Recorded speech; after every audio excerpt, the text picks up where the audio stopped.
Well, good morning, Judson. It is such a privilege to be able to join you this morning to talk about something that I care so deeply about and am so excited about: money, money, money, which is a great title, by the way. I didn't choose it. That was the work of Dean Lash in University Ministries, but I love the title, and it's a topic that is near and dear to me. I am a financial professional. I work with Thrivent, and I have my own personal financial planning practice where I help people one-on-one in the personal finance space get clarity around money and really help money accomplish their goals and reflect their values, right, in a meaningful way for them to influence the people and causes they care about. So it's a privilege to do that work, and it's a privilege to be speaking with you this morning. So a little bit more about me and my background. So I do financial planning, obviously, financial advising.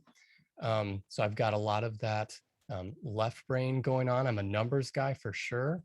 I also have a background in spiritual formation. That's another great passion area of mine. So a long story short, I had a transformative experience early on in young adulthood for me, and it led me to seek out more of a contemplative spirituality and training and formation. So I went to the Living School for Action and Contemplation in Albuquerque, New Mexico.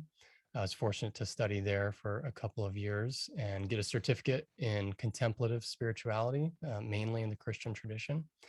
And from there, I also got a certification as a spiritual director. If you don't know what a spiritual director is, it's basically someone who holds a space. It's a one-on-one relationship. You hold a space and you listen on behalf of and reflect back what you hear the Spirit speaking to this person, how God is moving and speaking to them in their life. So that's a real privileged space as well, and something that I love to do. And finally, I have a certification teaching the Enneagram, which for the purpose of this conversation, you just need to know everyone is different. There are all kinds of different people. No one is wired exactly the same way. Even if you have a lot in common, there's a unique expression that you have based on your history and experiences, your own values, and your own free will of choosing what you want to value. Um, so I'm privileged to have this time to kind of bring some of those things together in a meaningful way.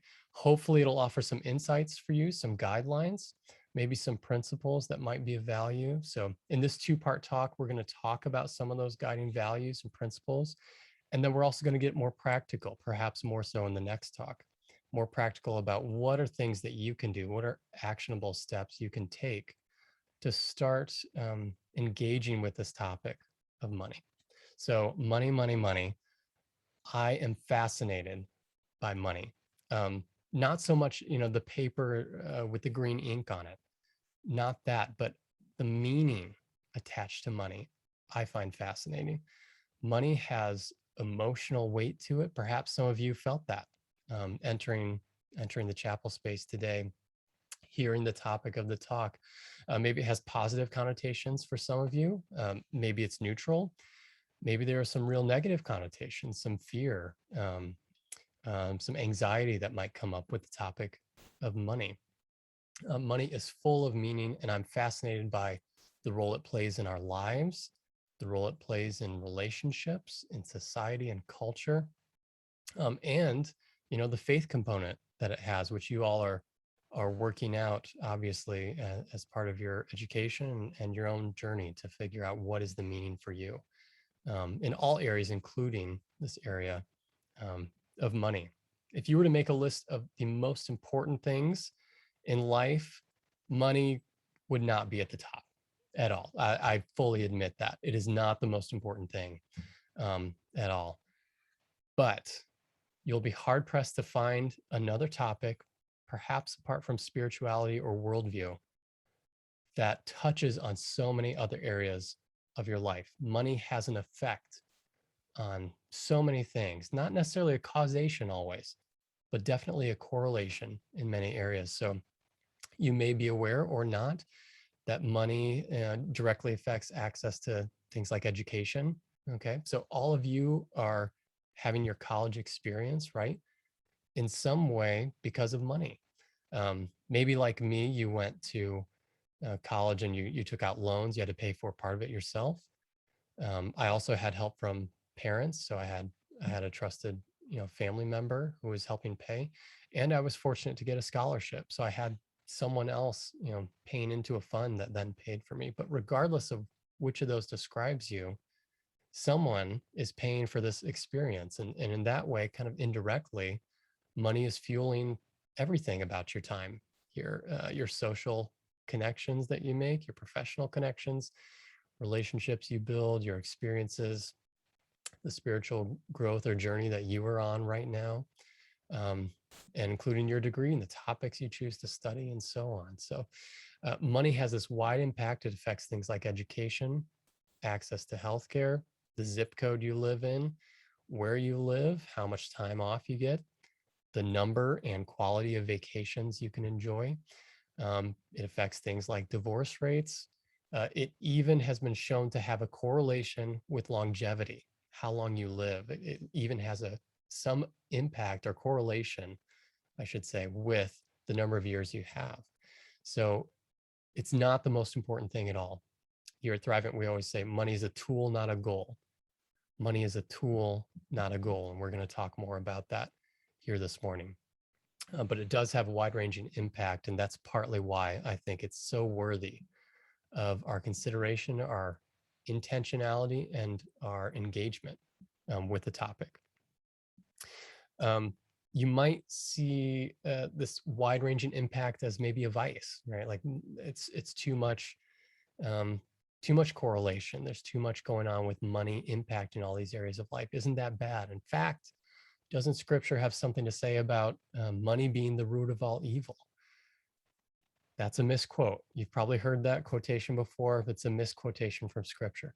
The love of money is the root of all evil. That's from 1 Timothy chapter 6. The love of money is the root of all evil. Basically, the love of money is self-destructive. Okay, so another version, the Message, translates it as the lust for money. Lust is an intense desire, an overwhelming, uncontrollable desire. So that lust for money can be self-destructive. And here's what the Message says in those verses. If it's only money these leaders are after, they'll self-destruct in no time. Lust for money brings trouble and nothing but trouble. Going down that path, some lose their footing in the faith completely and live to regret it bitterly after. Lust for money leads to self-destruction then. So why? Because anytime you take something neutral that has a proper use and you misuse it or you abuse it, right? You take it away from its proper use, it can't help but be unsatisfying, right? There is a deep need within all of us for what is satisfying, what's enriching, what is good, that good fruit, sort of taste and see that it's good. And when we try to fill that, obviously, with other things that aren't meant to fill that, that can lead to destruction. That can lead to having a skewed outlook and skewed outcomes in our own lives as well. I'm guilty of this in the area of money. Many of you probably are guilty of this. We're all guilty of this in different areas of our lives, probably including the area of money as well. So who hasn't thought, gosh, if I just had more, right? If I just had more money. There was a study done some years ago asking people of different income levels, what would you need financially to feel satisfied? How much more money, if at all, would you need more money to feel satisfied? And the answer was almost universal. Not quite universal, but almost universal. The answer was more. More. The people who made $40,000 wanted 60,000. People who made 60 thought they'd be satisfied if they could just make 80 a year. The people who were multimillionaires felt if they just had another million or two in net worth, then they'd be happy, then they'd be satisfied. Okay, so that goalpost was always moving. No matter where you were, you always wanted more. There was a second study done, this time not asking about, what would you need, but just asking, how happy are you? How happy do you feel? And then they asked a bunch of demographic questions afterward and said, oh, by the way, how much money do you make? And they found that there was a correlation between happiness and income level up to a point. And that point was, this was a few years ago, so it was in yesterday's dollars, but that point was about $70,000 or so. Okay, so up to that point, there was an increasing correlation with feeling happy. I might use a better word, maybe fulfilled, enriched, sort of purposeful. But up to that point, there was a correlation in feeling happy with making more money, up to about $70,000 for an individual.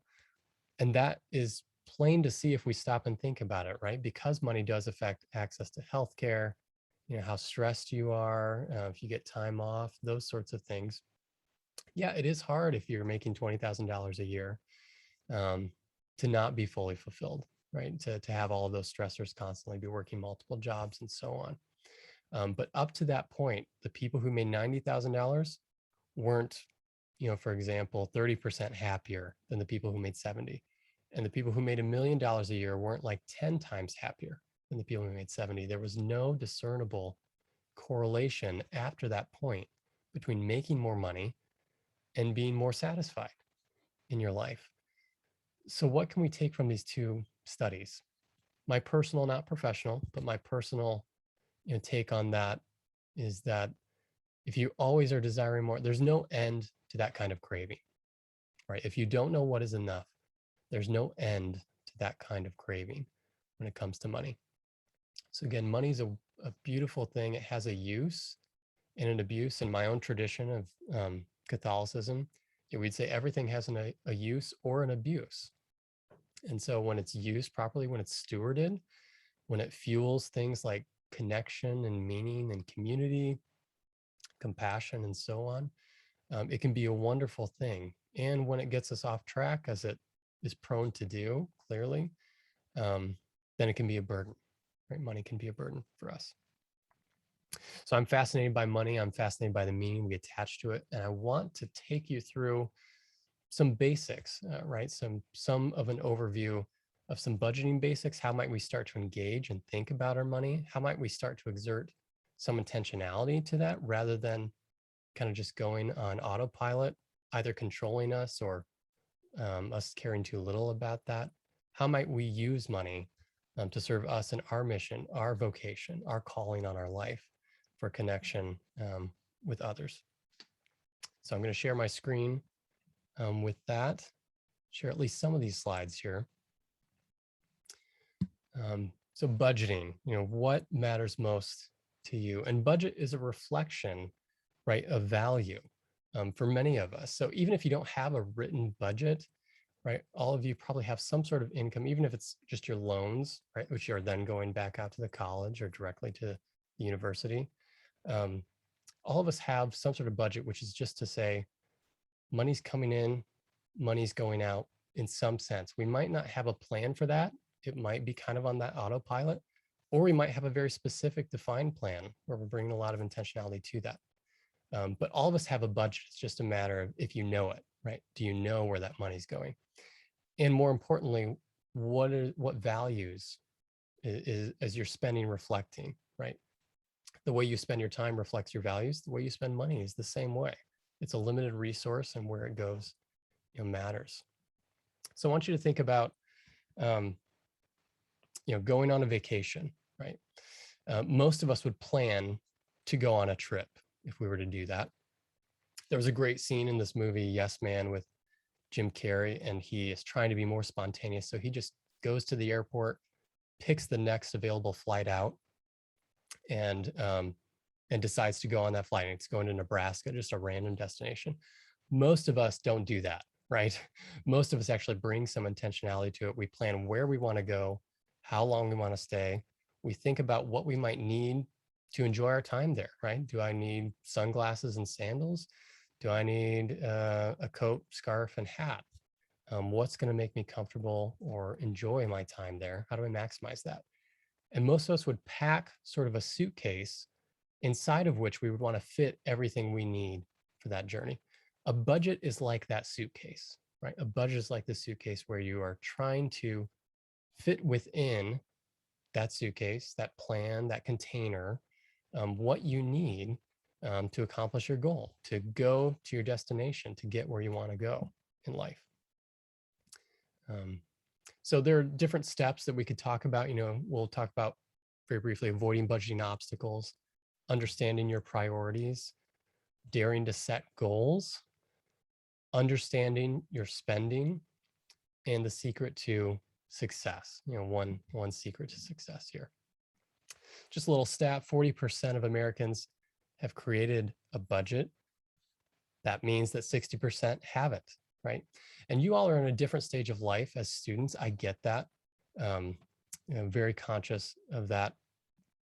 But again, whether you are responsible for kind of your own budget, your own income and expenses now, or whether you will be here in the next few years, this will be part of your future. Again, whether you bring intentionality to it or not, you will have that budget. Okay. So you might, think about the reasons that 60% don't budget. This may or may not apply to you, but number one, I don't think I need one. I never stick to one, don't feel like it, and so on. So plenty of good reasons to not have intentionality in any area of our life. Same with exercise or anything else. But I'm here to encourage you to give a little thought to this. Again, just see what resonates in this talk. Maybe there's a calling to bring some more intentionality to this area. We'll talk more about the impact, the long-term impact that can have, perhaps next time. So we want to understand what matters most to you, okay? You might look at this list of values and say, hey, I can identify things that stand out to me, right? These aren't necessarily financial values. These are just life values, right? Things like love, family, community, variety, opportunity, those sorts of things. Autonomy is a big one for me. So I'm self-employed. I get to choose the clients I work with, how I spend my time. Right? I can meet with college students or recent grads, and I do, or I can meet with retirees, and I do. So it's great to have that, but autonomy is a huge value in my own life. It's one of my top 5, I'd say. So look at this list, recognize that your values would be different from someone else's, right? If you were to talk to the person next to you, you might have overlap, but you would also have some difference, right? Based on your own experiences, your own personality and wiring, and what's been instilled in you, what you choose to value in your own life. So I want you to just look at this list, okay, and pick out, maybe you have something to write with, maybe you have your smartphone, or you have a pad of paper, or maybe you just want to mentally commit a couple of these to memory. But I want you to look and try to pick out, about 5, maybe to 7 or 8 that really stand out to you, that seem obvious of, oh yes, I really value generosity, or I grew up in a home that really valued independence. Any of these are fine. Or there might be values here not listed that resonate with you, that are just part of your framework and worldview, part of what makes life meaningful and good for you. So I want you to pick out and think about 5 to 7, and either now or afterward, I want you to star 3 of those. What are kind of top 3 values for you? So when we think about money, again, I'm not so interested in the actual dollar. I'm interested in the meaning behind that. And we can think about that for our own lives too.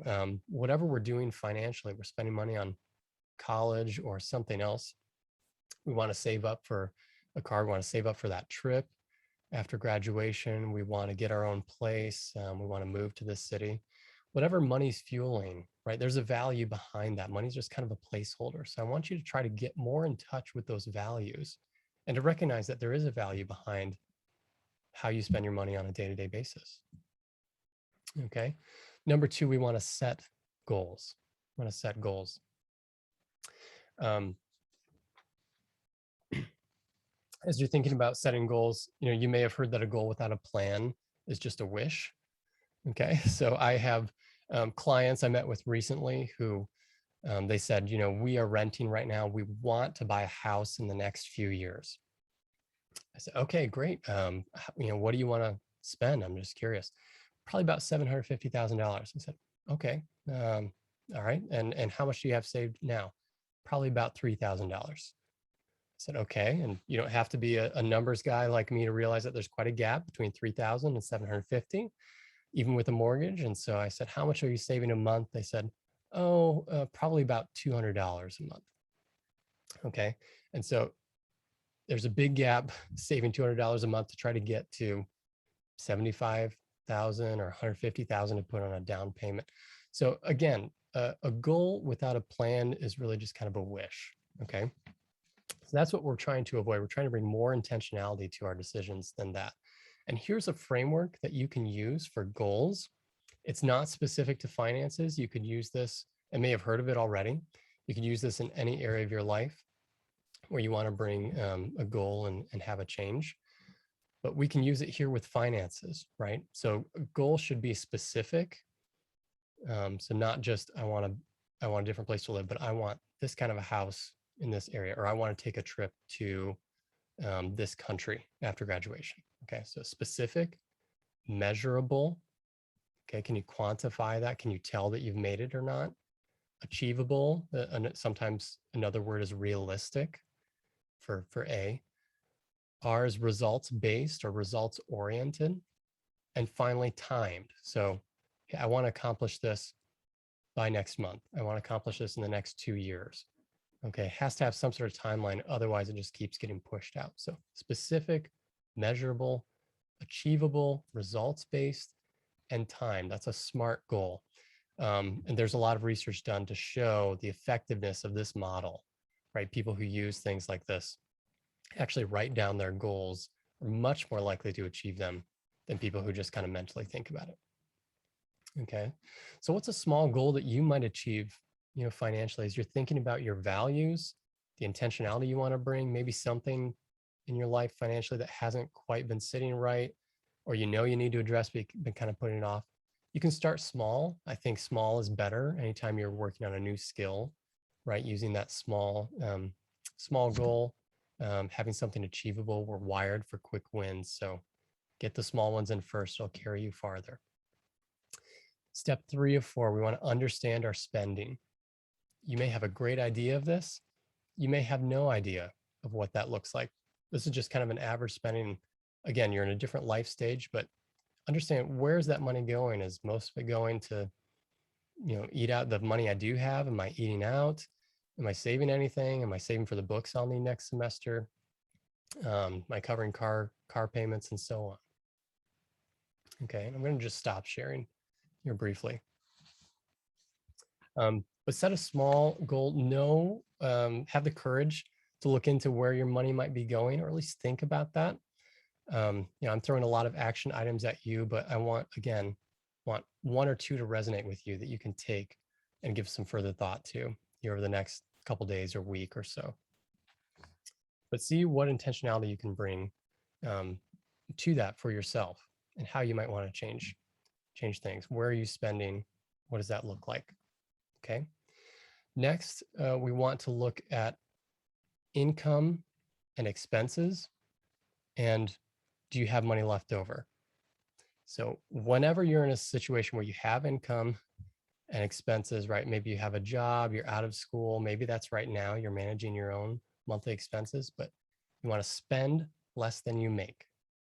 Okay, spend less than you make. That seems obvious, but you'd be surprised how many people don't take that to heart, and again, don't have a plan for doing that. So it's not just knowing the principle, but having a plan to spend less than you make. We'll talk a bit more about that in the future as we go. Okay. It's easy to only think about money when you hear the word budget. Okay, that's what we're trying not to do. We're trying to have more intentionality to what we're doing than simply that. Okay. Again, money is a tool, not a goal. That's the main thing I'm trying to impart to you. Don't let money control you. Okay. If money is a tool, not a goal, you don't want to let money control you. I'll just share maybe a last thought here. I work with clients across the spectrum, people who care about money. There are two types of clients who I think money is really a tyrant for. Money is a burden for. The first one is people who obsess about money. They care too much, and they might be rich or they might not be rich. There might be people of means, or there might be people without a lot of means. But they care too much about money. They're checking the net worth calculator all the time. They're crunching the numbers. They're constantly obsessing over, I spent $2 more at CVS than I intended, or my spouse spent $2 more at CVS, even worse, right? Trying to control someone else in that kind of a nitpicky way. So there are people who care too much about money. Money is not a source of freedom or an empowering thing for them, but it's actually a burden. And I think that's easy for us to understand. The other thing, the other type of client who has trouble are people who care too little, right? They don't give enough attention. They don't give any thought to a budget. They don't plan for the future, right? They don't think about where they want to go and what steps they're taking to get there, financially or otherwise. So for these people, money becomes a burden in a different way. By not giving it its due attention, it becomes a tyrant. It controls a lot of their life, even though they don't necessarily realize that. But that's what I see. People who care too much or too little are the ones who are really, really out of sorts in this area of money. Instead, we want to find that balance, right? We talk about the virtue classically understood as a golden mean between two equally undesirable vices. Okay, so we want to find that balance of the right amount of intentionality, right, to your finances, not obsessing and not neglecting, but having intentionality, stewarding things, making active, conscious decisions, right, and trying to live by values and frameworks, even as we are flexible and things change and we don't always adhere to them, but trying to have kind of our guiding compass, right, in this area based on our values and how we're spending. Okay. That's really the heart of what I wanted to impart today for you all. I'll share my contact info here. I would be happy to get a message, an email, a call or a text, anything that you find would be helpful. Yeah, I'm open to that. It doesn't have to be any sort of formal relationship or intending to do that, but I would just be happy to be a resource in any way that I can, or help you find the resources you need if I can't do that for you. So please take note of my contact info there if that's something that's helpful to you. I'm also on Facebook and would be happy to connect that way. Samuel.ogles, O-G-L-E-S, at thrivent.com. And last, I'll just share some disclosures that I'm required to share here. So thank you all so much for the privilege of being able to talk with you and speak with you. I greatly appreciate your time. And I appreciate the privilege of dialoguing with you about this all-encompassing area of money. We'll talk again soon.